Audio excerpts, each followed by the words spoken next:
So what is going on, guys? I am BlackOpsAmazing. Welcome back to another video, and today I wanted to discuss something really interesting I saw someone mention over on Twitter, and that was about Activision putting all of their eggs into one basket, being Call of Duty. I don't know if you guys know this, but they do have other games. They used to, a few years ago, release many other titles every year besides from Call of Duty, but if you weren't to know any better, you couldn't be blamed for thinking that Call of Duty was Activision's only product. Just go ahead and take a look at this. Someone tweeted out, look at the games Activision published from 2000 to 2014. The amount of IPs and risks they took. And then he's put a quote from the lead developer on Spider-Man Web of Shadows, where he said, it's a lot easier to make one title that makes 1 billion than 10 titles that make 100 million. And that is totally true. We all know that Call of Duty is Activision's biggest IP. We all know that they have many other titles, but as I mentioned, you couldn't be blamed for thinking Call of Duty was their only game. Why is it that Activision only care about COD now? Well, more than likely, as this quote says, it's a lot easier to make one title that makes 1 billion than 10 titles that make 100 million. Activision knows that Call of Duty works, they know that it sells every year. Making a Call of Duty game isn't a risk because every single year, whatever the circumstances may be, besides from this year with Vanguard, this is the one blip I've seen them have since 2007, but usually COD is the best-selling game every year. Even when they were doing more exotic things, I guess you could say, with the jetpacks or side modes such as Extinction, they were still always the number one selling game. It's very obvious to see the reason why Activision pumps this game out every year is because it isn't a risk. It's clear to see why we don't see any new titles from them anymore, especially compared to what we used to get. And it's actually quite sad to see because what I'm going to do is show you all of the games that Activision have published over the years, and also all of the games that some of the studios working under them have published as well, such as Treyarch, Infinity Ward, Sledgehammer. Activision have other studios as well. As you can see in the Vanguard intro, it wasn't just Sledgehammer and Treyarch that made this game, it was also Beanox, Raven, High Moon Studios, Activision Shanghai, Demonware. We also know that Toys for Bob worked on Warzone. When you think about it, it's quite sad to see a lot of Activision's developers who could spend their time working on their own games, some brand new IPs, and instead are forced to work on Call of Duty. But just take a look at this because I thought it was very, very interesting. So if we just go ahead and take a look at all of the games published by Activision from 1980 to 1999, a span of almost 20 years, you can just tell how many games from the 80s up until 1999 Activision published. Now, obviously, in the earlier days, creating games would have been a lot more, well, I wouldn't say easier, yes, that is true, but it was a lot different to what it is now. You compare not only the amount of detail in games today compared to what we had in the 90s or the 80s, but also the memory, the simplicity. Gaming has changed an awful lot, so this isn't the best example to use, but it's still pretty interesting to see just how many games they published during this time span. In 1980 alone, they had 6 different IPs. In 1981, they published another 7 different new IPs. Even going all the way down to the bottom,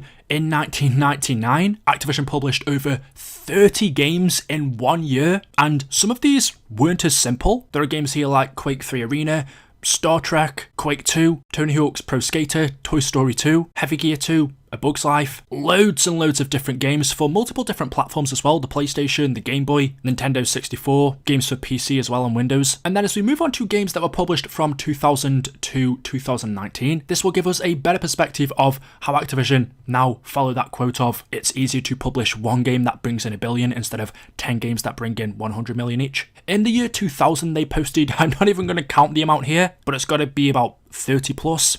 Maybe 40. Again, these games include Spider-Man, Dark Reign, X-Men, Star Wars Demolition, tens and tens of games. If we look at the games that they published in 2001, just the year after, again, there's going to be at least 40 plus games in that year published by Activision. We look at 2002, again, about 30 games published. And we can scroll all the way down to 2009, where Activision published yet about another 30 games. One of them is, of course, the classic Modern Warfare 2, but we also had Guitar Hero, Hot Wheels, another Tony Hawk game, World at War Zombies on iOS. Modern Warfare came out on the Wii, that was made by Treyarch. Barbie and the Three Musketeers, I guess, Madagascar, DJ Hero, Wolfenstein, Transformers. Just look at how big the list is for the amount of games they published from 2000 to 2009, a 9-year time span. And then we move on to 2010 to 2019, getting to very modern day now. There were still quite a few games that they published this year, definitely not as many as the previous 10 years. But if we go right to the bottom, you will notice the amount of different IPs from Activision begins to get smaller and smaller. We start off in 2010, where it looks like they had about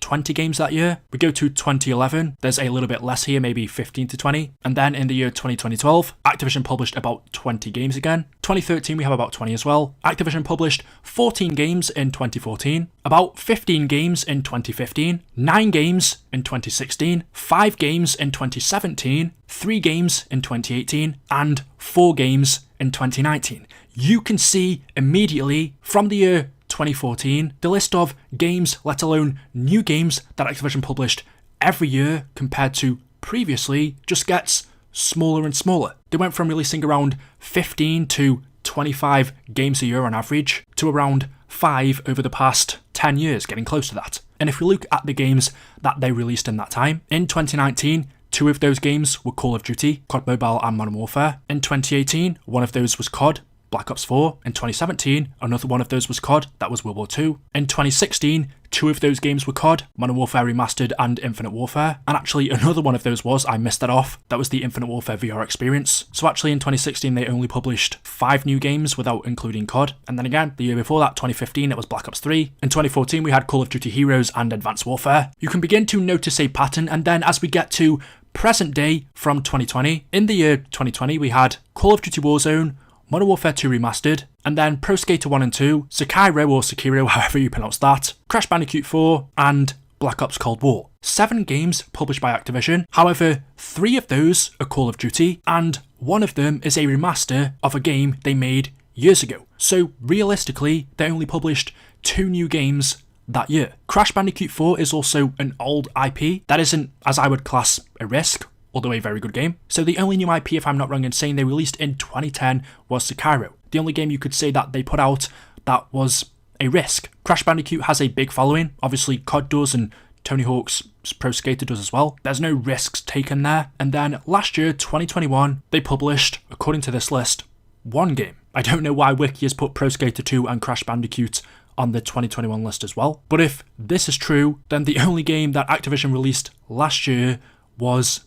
Call of Duty Vanguard. Just looking at this, it's very, very sad to see. All of the games that Activision used to publish has got smaller and smaller to the point where we are now pretty much every year only getting 1 game from them. And when it comes to new IPs, new games, that's pretty much gone. This quote is absolutely perfect because it is the clearest example I have seen of a company not taking risks anymore, realizing that it's easier for them to make Call of Duty every year because they make more money from that than they probably do with any other title they release. Call of Duty isn't a risk. A risk would be them making a new game, something that people aren't familiar with, and no one buys it. And the people that I actually feel the most sorry for are the developers. Obviously they have many different developers working under them, but just quickly looking at the 3 main ones that make COD. Now Infinity Ward are a little bit different because they were actually the ones that started Call of Duty. Looking at the list of their games, they've never made anything other than COD. They started it back in 2003 and have been making it ever since. However, it is Treyarch I feel the most sorry for because if we look at the games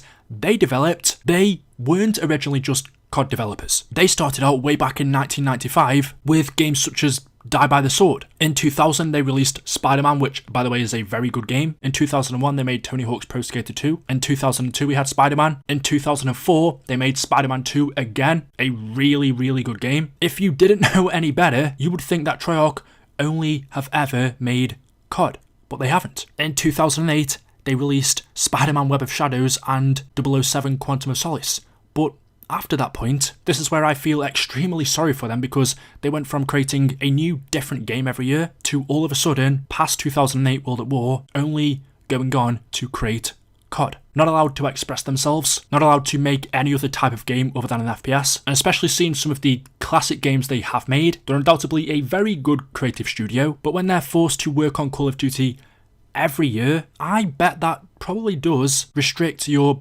creativity. I'm willing to bet they are probably a little bit bored of creating Call of Duty games by now, and I wouldn't blame them, especially when the studio was created. Unlike Infinity Ward, that isn't what they were made for. Again, Sledgehammer is a little bit like Infinity Ward because they've only ever made CODs, but another Activision studio, being Toys for Bob, started off back in the 1990s, all the way to, I would say, 2008, making different games every year. And then all of a sudden, in 2011, we have Skylanders, 2012, Skylanders again, 2014, Skylanders, 2016, Skylanders. I remember when that game first came out, it was massive, it was something different, and it's clear to see Activision realised this and told the studio to only produce Skylander games for the next 5 years. And then it's even worse to know that last year they've now been dragged in to work on Warzone. The whole point is Activision are and have been since 2008 milking Call of Duty, going from a publisher that releases tens and tens of games every year, new IPs, to over the past almost 10 years, with the amount of new games they release every year getting smaller and smaller as we get closer to present day. They obviously no longer care about releasing new games, taking risks, because COD is the moneymaker. That's the safest option. But the people I feel the most sorry for are the developers, especially the ones like Treyarch and Toys for Bob, and the many others. Ones that I'm guessing would like to make anything other than COD. So there we go. Let me know your thoughts in the comment section below. As always, hopefully you have enjoyed. I just thought it would be an interesting topic to discuss. Make sure you are subscribed to stay up to date with the latest videos on the channel. Thank you all for watching, and I will see you in the next one. Until then, goodbye.